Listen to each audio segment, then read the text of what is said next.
This is your narrator, the Man in Black. Again about to introduce tonight's Columbia program, Suspense.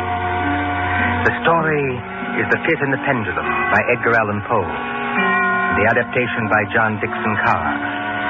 Our guest is the distinguished American actor, Mr. Henry Hull, who plays the part of a prisoner of the Spanish Inquisition. If you've been with us on these Tuesday nights, you will know that Suspense is compounded of mystery, suspicion, and dangerous adventure. To hold you in a precarious situation and withhold the solution until the last possible moment. And so it is with The Pit and the Pendulum and Mr. Hull's performance. We again hope to keep you in suspense. And now, The Pit and the Pendulum.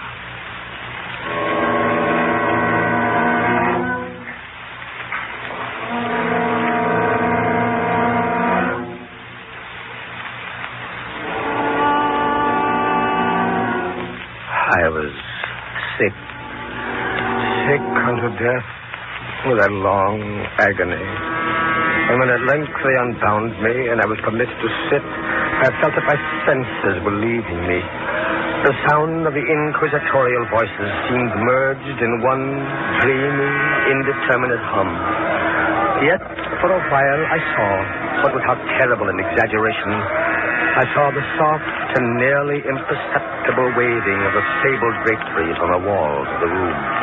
I saw the flames of the 7 tall candles which burned on the table.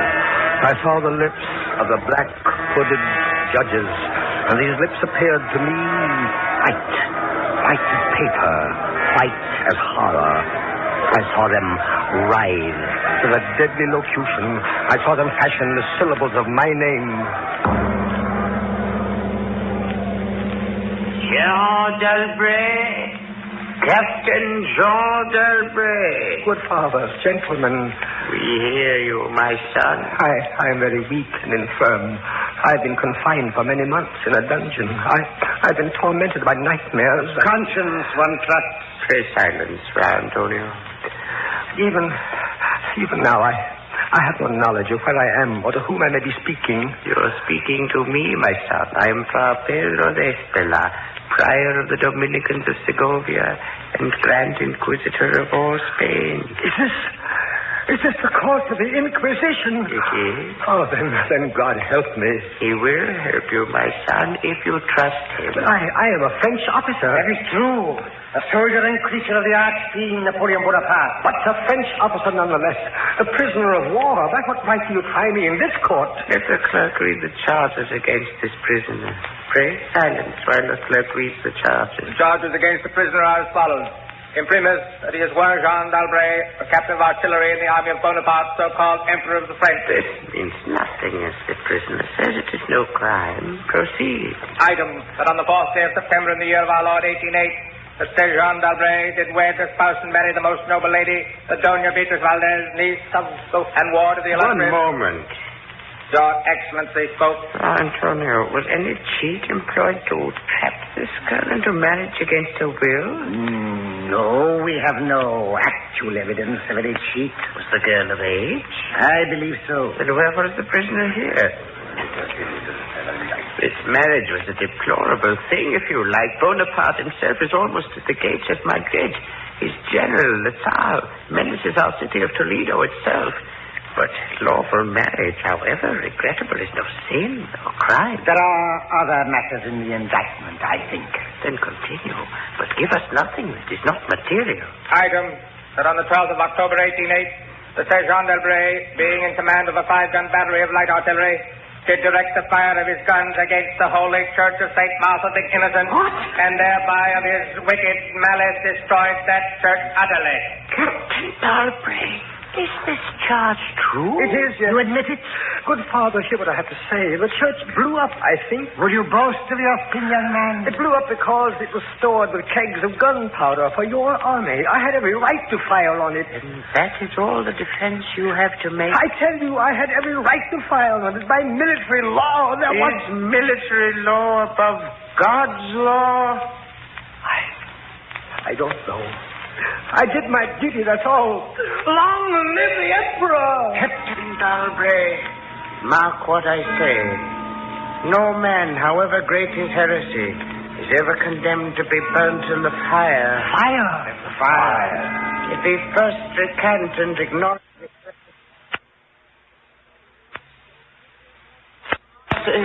No pity, no atonement. The only sentence of this court can be death. Yes. The secular or government arm to which we must release you has devised two ways of punishment in cases such as yours.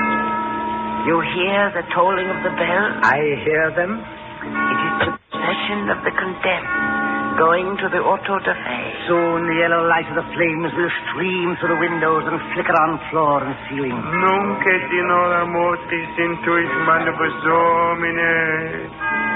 Most of those condemned out of mercy will be strangled before they are burned. It cannot be so with you, Jean d'Albret.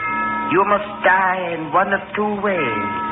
Either with the direst of physical agony. A slow fire of green wood. Ice bandages about the head and the heart, so that the fire does not approach too quickly. Or else, Jean d'Albret, you must die in a certain other way. Gentlemen, pass your sentence and let me go. The law does not permit me to tell you now what this other way is. The sentence of this court, therefore... I had swooned. Yet still, I will not say that all of consciousness was lost. In the deepest slumber, no.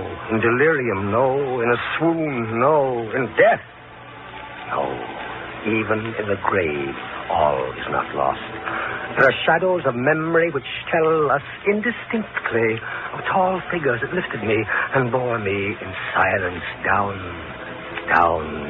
still down, until a hideous dizziness oppressed me at that descent into the earth.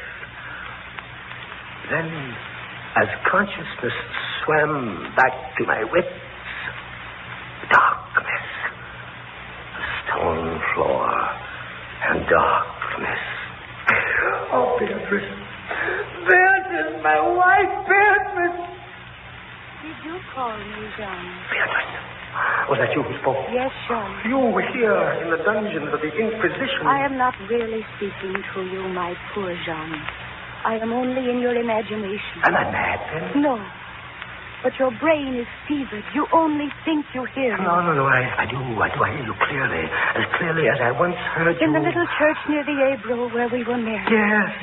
I destroyed that church, Beatrice. I had to. It was my commanding officer's order. I know, Jean. Be comforted. There are those who care. You won't leave me. As long as I am in your heart, I shall be here. I was strong once. Now I am weak. Once I was reckless. Now I'm afraid. Where am I, Beatrice? What are they going to do to me? I cannot tell. Remember, my voice comes only from your own brain. Are you fettered? Fettered? No. They've not chained you to the wall. No.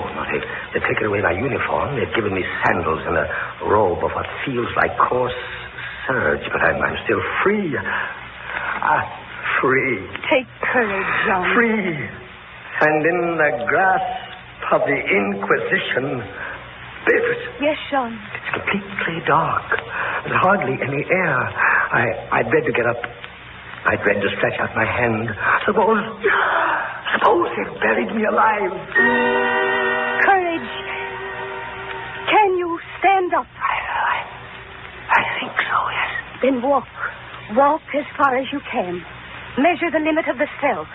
If this is not a tomb... You're right, Beatrice, as always. I'll find. Are you on your feet? Yes, now pray. Pray for a poor devil who always meant well. 1 pace, 2 paces, 3, 4. You are very weak, Jean. Rest a moment. Where are you now, Beatrice? In the flesh, I mean. You know that, John. In the old house by the olive grove. scorned of my people. Yes, I know it. Each morning I climb to the hilltop and watch. Go on. Sometimes I think I hear gun wheels rumble in the hills. Yes. And long moving columns with the red dust rising about Go them. on. First come the heavy cavalry in plume-crested helmets. Yes. On their flanks, wheeling like hawks, light hussars in blue and scarlet. And behind them, in a glitter of bayonets as vast as light points on the sea, rank upon rank, the long gray coats and the tall bearskin caps. The old guard to the Grand Army. It is only a vision, my dear one. They do not come. Will they? Will they ever come, Beatrice? I cannot tell. Then I must face what has been prepared for me. Walk again, Jean. Try. Keep your hand in front of you. This rope, it impedes me. The floor is treacherous with slime, but I'll try. 4 paces.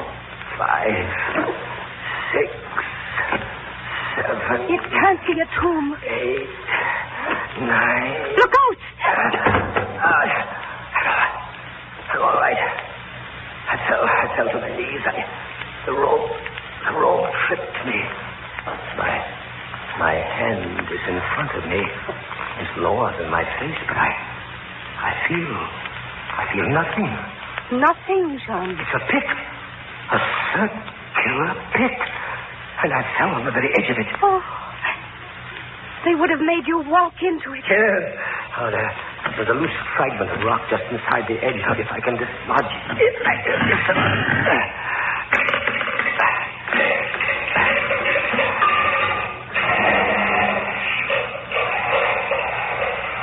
Water. There's something down there. Rats, it may be. Rats, yes, but something else. I heard it move. So did I. What is in the pit, Jean? I don't know. But you're saved. Saved, Beatrice. Saved from the Inquisition. My torture has been merely postponed.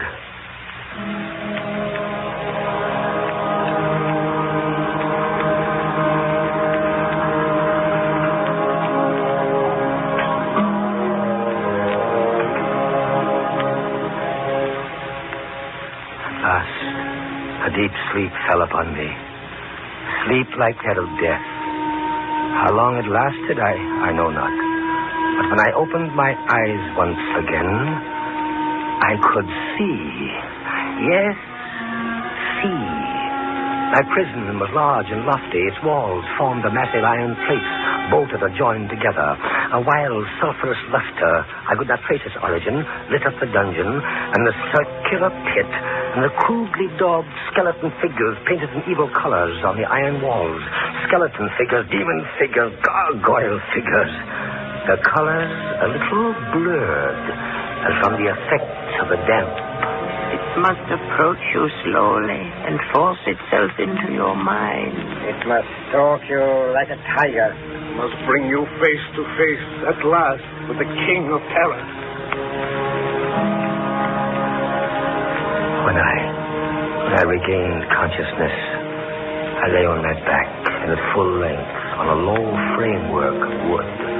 To this framework, I was securely bound by a long fastening resembling a surgical bandage. Bound? But why? The bandage passed round and round my body, leaving at liberty only my head and my left arm. With much exertion, I could supply myself with food from an earthen dish on the floor beside me. It was meat, highly seasoned, but there was no water. Beatrice! Beatrice, where are you? Here, Jean, as always. Your voice sounds stronger. Does it, Jean? And I can see you now. I can see you as clearly as I saw you months ago. Oh, I wish it were true. Your bonnet and the parasol you carried in summer, and the high-waisted blue dress. You are weaker, my dear, and more fevered. Have I been asleep? Yes, John. They must have been here while I slept. They bound me. Why? Why? Stop those voices! Stop them! Mine too, Jean. Why? I am not here either, you know. Don't drive me away. Beatrice, look. Where? At the ceiling of this room, 30 or 40 feet up, what do you see? I see painted on the ceiling a figure of Father Time. Anything else? But Father Time carries no sign. No. He carries instead what looks like a gigantic pendulum from an ancient clock. About one thing, I swear I'm in my right senses. I saw that pendulum move. A painting cannot move. Yet I swear the pendulum did move. It swung a little back and forth, just like a real pendulum. Try not to trouble your brain. That pendulum is real. Beatrice, take care. Take care of what? You're not looking at the pendulum now. Take care of the rats in the pit. I see them. They're swarming out in dozens. You can see their eyes glitter. One of them ran across the hem of your dress. Did it, Jean? What did they want? They caught the scent of the meat in the dish beside But you. they'll not get it. Go away, you vermin. Move your hand above the plate, Jean. Move. Beatrice, where are you going? I can hardly hear you. You are sending me away, Jean. I'm sending you away. My poor loved one. You can't bear to see the rats running about my feet. Beatrice!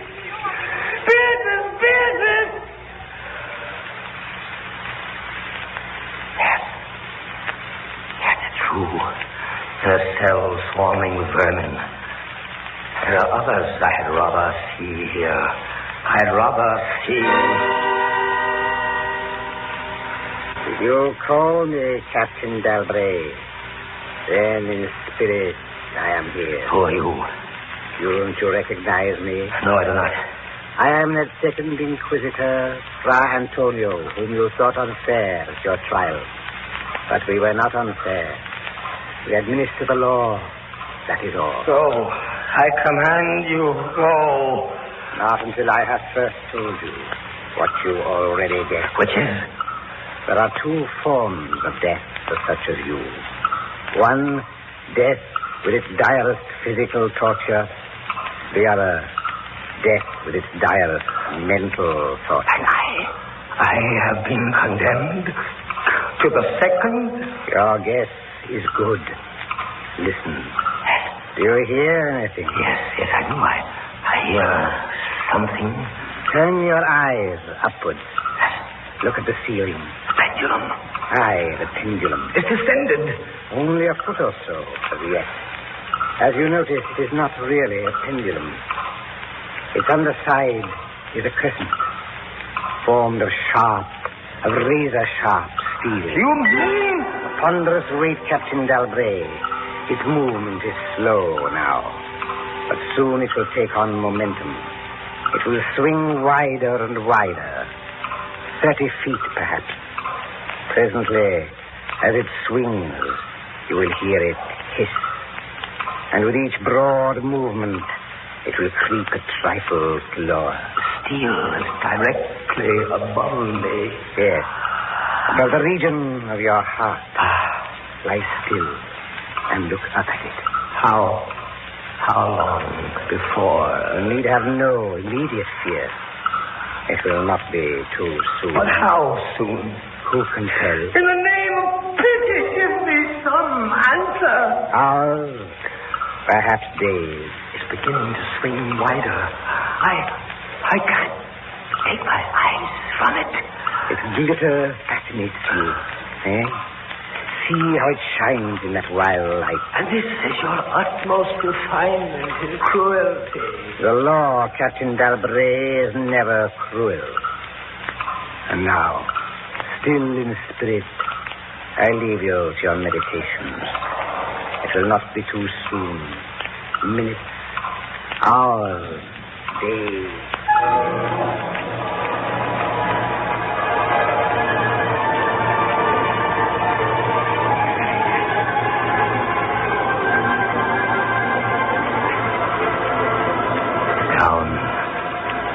Steadily down it crept. Days passed. It might have been many days before it swept so closely as to fan me with its morbid breath. Minutes. Hours. Days. The odor, the sharp steel forced itself into my nostrils. Right. Left. Far and wide. the shriek of a damned spirit. To my heart, with a stealthy pace of a tiger. Down. Certainly, relentlessly down. I prayed. I wearied heaven with my prayer for its more speedy descent. I grew frantically mad and struggled to force myself up against that swinging, glittering death. No avail. Down, still unceasingly, still inevitably down the sharp steel path within 3 inches of my chest. Beatrice! John? Beatrice, where are you? I heard you calling, John. I am here.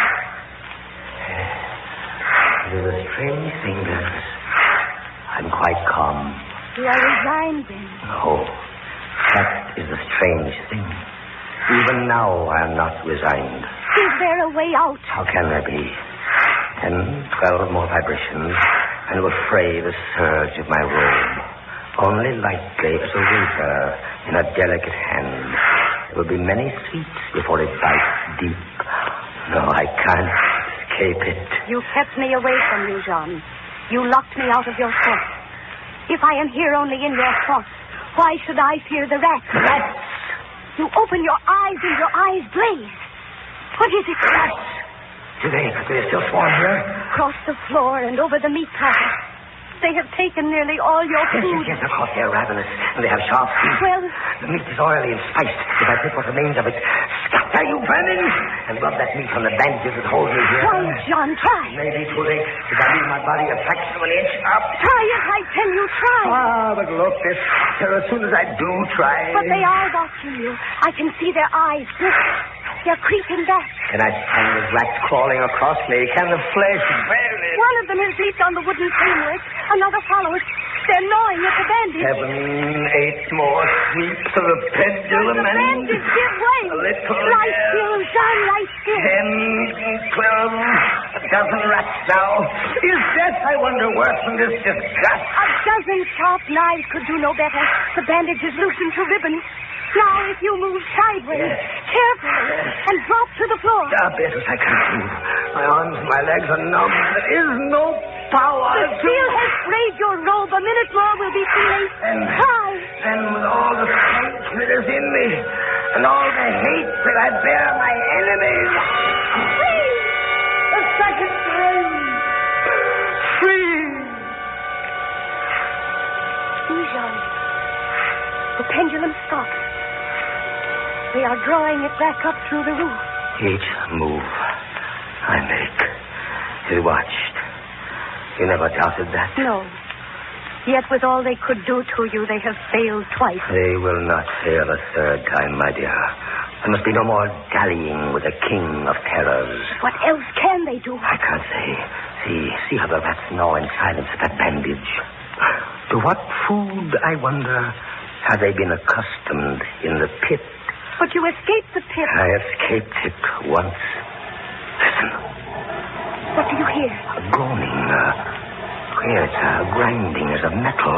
It was only the cog wheels of the pendulum. I think not, Beatrice. Why not? It seemed to come from behind those iron-plated walls. It seems to shake the dungeon as a mill wheel might shake it. Stand up, my poor Jean. Get up off your knees. I can't, Beatrice. I can't endure anymore. The paintings on the walls of this dungeon, the skeletons and imps and devils, they seem different. They are different. The colors sharpen and grow bright. The demon's eyes glare. The skeleton hands are stretched. Don't you catch even yet the odor of heated iron? Heated iron? Beatrice, my darling, I have been much humbled.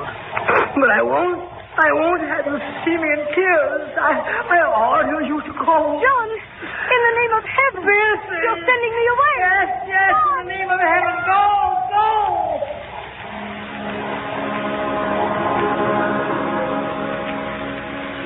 A suffocating heat pervaded the prison. A deeper glow settled in the painted eyes that glared at me. I could draw no breath of air into my lungs. Against the loom of that fiery destruction, the thought of the pit and its coolness come like a soothing balm. I staggered to the edge of the pit. I looked into it. The enkindled walls and roof lighted it to its depths. Yet for one wild moment, even then, I refused to believe the horror of what I saw beneath me. Does the pit please you, Captain Galbraith? Does the pit? Merciful God, anything but that! And how shall you avoid it? Look. This dungeon has changed its shape. That is true. The walls are closing in. It was formerly a square, and now it is Flattening slowly toward the center to force me into the pit. Of course. It'll force you along with me. Again, apparently you must be told, Captain Galbraith, that you are speaking only to your own sick fancy. I am not here at all. Farewell. And now closer and closer grew the red burning walls, forcing me into the pit with a swiftness that left me no time for thought. I shrank back, but the closing walls pressed me relentlessly onward. At length, for my seared and writhing body, there was no longer an inch of foothold. I seen one. I spotted on the edge of the pit.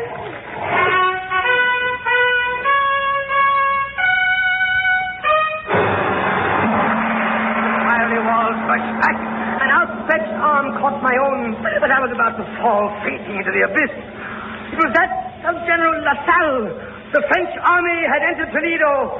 The Inquisition was in the hands of its enemies. Vive LaSalle!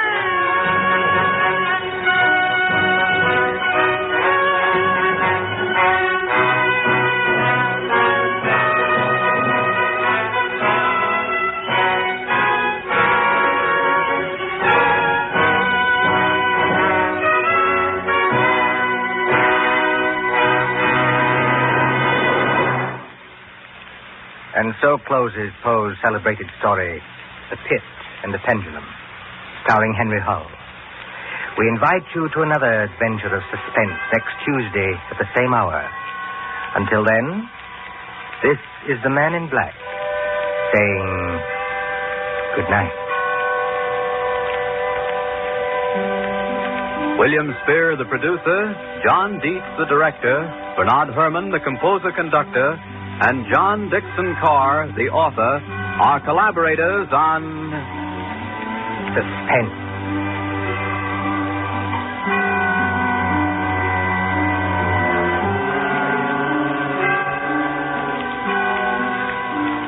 This is the Columbia Broadcasting System.